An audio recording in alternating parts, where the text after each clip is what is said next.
નમસ્કાર dear friends, once again I Jitubhai welcome to all of in my YouTube channel. મિત્રો, આજે આપણે જોઈશું ધોરણ 11 flamingo supplementary reader read number 9. How much land does a man need? માણસને કેટલી જમીન જોઈએ? અહીંયા મિત્રો રશિયન લેખક લિયો ટોલ્સ્ટોય, રશિયાના લેખક છે અને ફિલોસોફર પણ છે, લિયો ટોલ્સ્ટોય દ્વારા લખાયેલી આ વાર્તા છે. આપણે કહીએ છીએ ગુજરાતીમાં લાલચ બુરી બલા. માણસ બધું જ મેળવે છે, પણ ક્યારેક ક્યારેક પોતાની જાતને ખોઈ બેસે તો એનો મિનિંગ શું? જેવા વિધાનો સાર્થક કરતી આ સુંદર વાર્તા છે. રશિયામાં પેહોમ નામનો સમૃદ્ધ જમીનદાર હતો. ઘણું બધું હોવા છતાં એને સંતોષ નથી. એક વખતે જમીનના દલાલને મળ્યો. દલાલે તેને જણાવ્યું કે બાસ્કર લોકો તેને ખૂબ સસ્તા ભાવે ઘણી જમીન આપી શકે છે. પેહોમ આ વાત સાંભળી પોતાના નોકર, ઘોડાગાડી અને બાસ્કર લોકો માટે મૂલ્યવાન ભેટ સોગાદો લઈ નીકળી પડે છે. બાસ્કર દેશના મુખી પેહોમની જમીન મેળવવા વાત સાંભળીને કહ્યું કે અમે 1000 રૂબલ આપો અને સવારથી ઉઠીને સૂર્યાસ્ત સુધી જેટલી જમીન પર ચાલશો એટલી જમીન તમારી. પરંતુ શરતે સૂર્યાસ્ત પહેલાં પેહોમ પહોંચી ના શકે તો તેણે બધા પૈસા અને જમીન ગુમાવવી પડે. એ રાત્રે પેહોમ જ્યારે સૂવા માટે ગયો ત્યારે એને ભયંકર સપનું આવે છે. ડરામના ચહેરા એની સામે આવે છે. અચાનક જાગી ગયો, જોયું કે લગભગ સવાર થઈ ગઈ. પાણી અને ભોજન લઈને નીકળી પડે છે અને બાસ્કર દેશના મુખીએ ચોક્કસ જગ્યાએ પોતાની ટોપી મૂકે છે. પેહોમને ત્યાં જ પાછા ફરવાનું જણાવે છે. પેહોમ તો વધુ જમીનની લાલચે ચાલવાની જગ્યાએ દોડવા લાગે છે. ઉપરાંત આરામ પણ કરતો નથી. ઘણે દૂર સુધી ચાલે છે. સૂર્યાસ્ત નજીક હોય તેને લાગ્યું કે પોતે હવે પાછા ફરવું પડશે. ખૂબ તાકાત લગાવી પાછો ફરે છે. નક્કી કરી જગ્યા આવે છે. બાસ્કરના લોકો એને વધાવી લે છે. મુખી તેની સામે જોઈને હસે છે. અચાનક પેલા સપનાના બિહામણા ચહેરા સામે આવે છે. નક્કી કરેલ જગ્યાએ આવતા જ પેહોમ પડી જાય છે. અંતમાં પેહોમ પોતાના શરીરના કદ કરતાં વધુ જમીનની જરૂર અહીંયા ન હતી. મીન્સ પેહોમ અંતે મૃત્યુ પામે છે. માણસને કેટલી જમીનની જરૂર છે? એક સરસ માનું ટાઇટલ પણ આપ્યું છે, how much land does a man need. જોઈએ હવે. Pahom was the owner of big stretch fertile land in Russia. રશિયાની ફળદ્રુપ જમીન, એમાં બિગ સ્ટેચ મોટો એક પટ્ટો હતો, એનો એક માલિક હતો, જમીનનો માલિક. He cultivated the land and got good crops. ખેતી ખેડતો, સારો પાક લેતો. Though he was rich, he was not satisfied. પૈસા હોવા છતાં એને સંતોષ નથી. He wanted more land. એને વધારે જમીન જોઈએ છે. Once Pahom met a land broker. Land broker એટલે જમીનનો દલાલને મળ્યો. He was from the distance land of Bashkir. Bashkir એક ગામ છે. એ ગામના દૂર જમીન છે. એ બાસ્કરના લોકોને એમાંથી હતો એ પાહોમ બ્રોકર, એને મળે છે. He knew that Pahom was a greedy man. એને લાગ્યું કે પાહોમ બહુ લોભી હતો. Wanted more land. એને વધારે જમીનની જરૂર હતી. So he told Pahom about the fertile and cheap land in Bashkir. દલાલે કહ્યું પાહોને કે બાસ્કર્સમાં સરસમાની ફળદ્રુપ અને સસ્તી જમીન છે. He also said that Pahom could have a lot of land just a few 100 roubles if he was clever. જો પાહોમ ક્લેવર હોય તો થોડાક જ 100 રૂબલ્સ આપીને પણ એ જમીન લઈ શકે છે. રિક્વેસ્ટેડ પેહોમે રિક્વેસ્ટ કરી, please tell me how I can buy that land cheap. મને કહો એ જમીન હું કેવી રીતે સસ્તી ખરીદી શકું? તો શું કહેશે land broker? Make friends with Bashkirs with cheap and give some gifts to Bashkir. બાસ્કરના લોકોને મિત્રો બનાવો, થોડી ગિફ્ટ્સ આપો. They will give you as much land as you want. તો એ લોકો તમને જમીન આપવા તૈયાર થઈ જશે. Pahom was very happy. Pahom બહુ ખુશ થઈ ગયો. He made the necessary preparation. And to the lands of Bashkir. બાસ્કરના લોકો માટે જરૂરી તૈયારીઓ એને કરી દીધી. He had taken with him a servants. એને થોડાક પોતાની સાથે નોકરો લીધા. હોર્સ કાર્ટ, ઘોડાગાડીઓ. Some valuable gifts for Bashkir. બાસ્કર્સના લોકો માટે કેટલીક વેલ્યુએબલ કિંમતી ગિફ્ટ પણ લીધી. On reaching the lands of Bashkir. Bashkir પહોંચતાની સાથે હી વોઝ વેલકમ. એનું સ્વાગત કરવામાં આવ્યું. He gave the gifts to them. પેહોમે ગિફ્ટ્સ આપી લોકોને. Tell them he wanted to buy some land. અને લોકોને કહે છે કે એને સરસમાની જમીન જોઈએ છે. The Bashkir chief was glad. બાસ્કરનો જે મુખ્ય હતો એ ખુશ થઈ ગયો. He said just pay 1000 roubles. The standard money use in Belarus, Russia અને તઝાકિસ્તાન. આ 3 દેશોનું એક નાણું છે, ધ્યાન રાખજો, રૂબલ.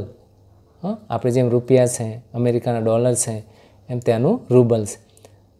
થોડાક 1000 રૂબલ્સ આપો એન્ડ ટેક ધ લેન્ડ. જમીન લઈ જાઓ.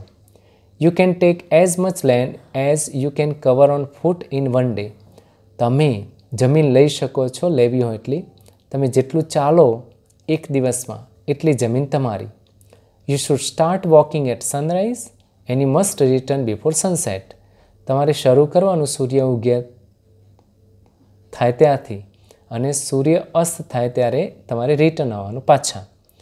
માઇન્ડ યુ, પણ યાદ રાખો, if you can't return before sunset you loose your money. પણ જો સૂર્યાસ્ત પહેલાં તમે પાછા ન આવ્યા નિર્ધારિત જગ્યાએ તો તમે પૈસા ગુમાવી દેશો. પેહોમ એગ્રીડ. પેહોમ સંમત થઈ ગયા છે. It was not a bad bargain. Bargain એટલે અહીંયા ધ્યાન રાખજો, ડીલ કરવું, એક પ્રકારનો સોદો જેને કે. પેહોમ સંમત થાય છે કારણ કે આ ખરાબ સોદો નહોતો. It was decided that Pahom would have his land the next day. નક્કી કરવામાં આવ્યું કે બીજા દિવસે એ પોતાની જમીન લેશે. At night Pahom went to bed. Pahom સૂવા માટે ગયો. He had a terrible dream. એને ભયંકર સપનું આવે છે. He saw the fearful faces laughing at him in the dream. એને જોયું કે કેટલાક ભયાનક ચહેરાઓ સપનામાં એની સામે હસતા હતા. He woke up. જાગે છે. Saw that it was almost morning. સવાર થઈ જાય છે. He got up early. વહેલા ઉઠે છે. And went to hillock. Hillock એટલે નાની ટેકરીઓ. Outside the village. ગામની બહાર નાની ટેકરીઓ હતી, ત્યાં પહોંચી જાય છે. The chief and other Bashkirs also went there. મુખ્યા, ગામનો મુખ્યા અને બીજા બાસ્કર્સના લોકો એ પણ ત્યાં પહોંચી જાય છે. The sun was about to rise. સૂર્ય ઉગવાની તૈયારી હતી. Pahom was not ready to start. Pahom હવે પોતાનું ચાલવાનું શરૂ કરવાની તૈયારી હતી. Bashkir chief put his cap at the starting point. જ્યાંથી શરૂ કરવાનું હતું ત્યાં એક કેપ, ટોપી મૂકે છે બાસ્કરનો મુખ્યા. And Pahom started his walk from that spot. Pahom જે છે એ જગ્યાએથી પોતાને ચાલવાનું શરૂ કર્યું. He had taken some food and water with him. એને પોતાની સાથે કેટલો ખોરાક, પાણી એની સાથે લે છે. He had also taken a spade to mark the end. એ પોતાની સાથે એક સ્પેડ લે છે. સ્પેડ એટલે અહીંયા પાવડો જેને કહીએ. પાવડો, માર્ક એટલે નિશાની કરવા માટે. જ્યાં સ્ટાર્ટિંગ પોઈન્ટ હોય ને ત્યાં વચ્ચે નિશાની કરવા માટે પોતાની સાથે પાવડો પણ લે છે. તમને એક ચિત્ર બતાવો એટલે ખ્યાલ આવી જશે. અહીંયા જુઓ, અહીંયા એની સાથે પાવડો છે પેહોમ, અને આ સ્ટાર્ટિંગ પોઈન્ટ છે. અહીંયા કેપ રાખેલી છે. અહીંયા પાવડો છે એની સાથે. રાઈટ. હવે આગળ જોઈએ શું કહે છે. ઇન ધ બિગિનિંગ, શરૂઆતમાં, હી વોક ફાસ્ટ. એને ઝડપથી ચાલે છે. But he was not satisfied with his speed. પણ એને સંતોષ નથી પોતાની સ્પીડથી. He soon began to run. એને હવે દોડવાનું શરૂ કર્યું. He made mark with the spade at every turn. જ્યાં જ્યાં વળાંક આવે છે ને ત્યાં દરેક જગ્યાએ એ પોતાના પાવડાથી નિશાની કરે છે. It was almost noon. બપોર થઈ ગઈ. He felt hungry and thirsty. એ ભૂખ્યો અને તરસ્યો થયો. He ate little food and drank some water. પાણી પી, થોડું ખાવાનું પણ ખાધું. બટ ધો હી વોઝ ટાયર્ડ. થાકેલો હોવા છતાં he did not stop to rest. આરામ કરતો નથી. Let me cover some more land, ચાલો હજુ પણ મને થોડીક જમીન કવર કરવા દો, લઈ લેવા દો.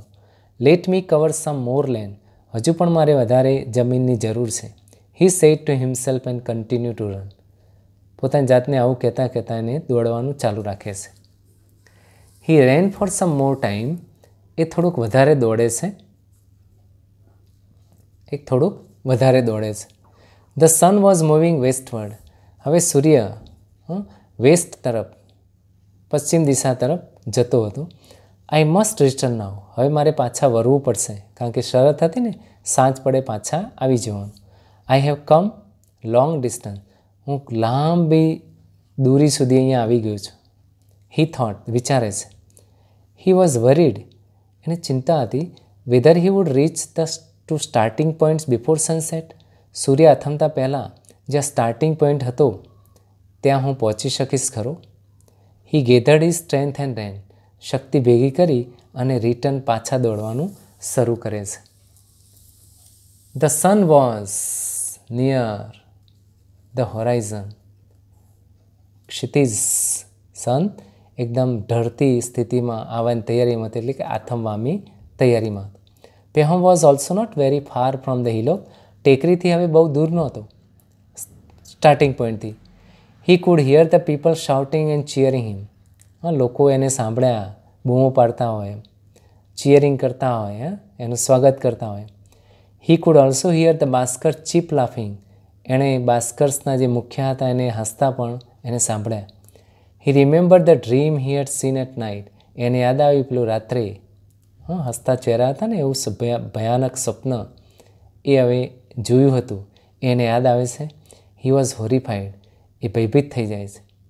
હી વોઝ ટાયર્ડ, થાકી ગયો હતો. એન્ડ પરસ્પિરિંગ, અને સ્વીટિંગ જેને કે પરસેવો વળી ગયો હતો. અને શું વિચારે છે? Would I be able to reach the point before sunset, સૂર્ય અથમતા પહેલાં હું જે પોઈન્ટ નક્કી કર્યો હતો પાછા આવવાનો ત્યાં હું પહોંચી શકીશ ખરો. હી વન્ડર્ડ, એ વિચારે છે. હી મેડ એ સ્ટ્રોંગ એફર્ટ, સખત પ્રયત્ન લગાવ્યો અને he was very near to the points, પોઈન્ટની બિલકુલ નજીકમાં હતો. એન્ડ રીચ ઇટ ટુ, પહોંચી પણ ગયો હતો.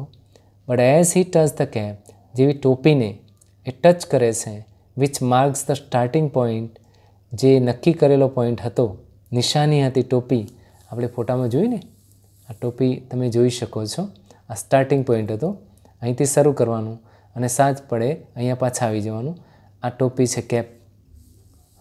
But he touch the cap, જેવી એને ટચ કરી કેપને, કે જે mark as a starting point હતો, હી કોલેપ્સ, કોલેપ્સ એટલે અહીંયા ફેલ ડાઉન, પડી ગયો, મીન્સ અહીંયા એનું મૃત્યુ થાય છે. Though he had covered the vast stretch of land, જો કે એણે ઘણી બધી જમીન કવર કરેલી હતી પોતાના નામે. It was of no use, પણ તેનો હવે કોઈ ઉપયોગ નથી. કારણ શું? He needed land no more than the size of his body. કારણ કે એને ફક્ત પોતાના શરીરના કદ કરતાં વધુ જમીનની જરૂર અહીંયા નથી, એવું કહેવા માગે છે. પોતાના શરીરના કદ કરતાં વધુ જમીનની જરૂર નથી. મીન્સ અહીંયા એક સરસ માનો મેસેજ આપે છે. હી લોસ્ટ હિઝ લાઈફ, એને પોતાનું લાઈફ તો ગુમાવી દીધું. એ મેસેજ એવો છે કે we should not be greedy in our life. આપણા જીવનમાં ક્યારેય કોઈ દિવસ લોભ કરવો જોઈએ નહીં. આ એક સરસ માનો મેસેજ આ પાઠ આપણને આપે છે. મિત્રો આજે આ પાઠ અહીંયા પૂરો કરીએ છીએ. Thank you very much.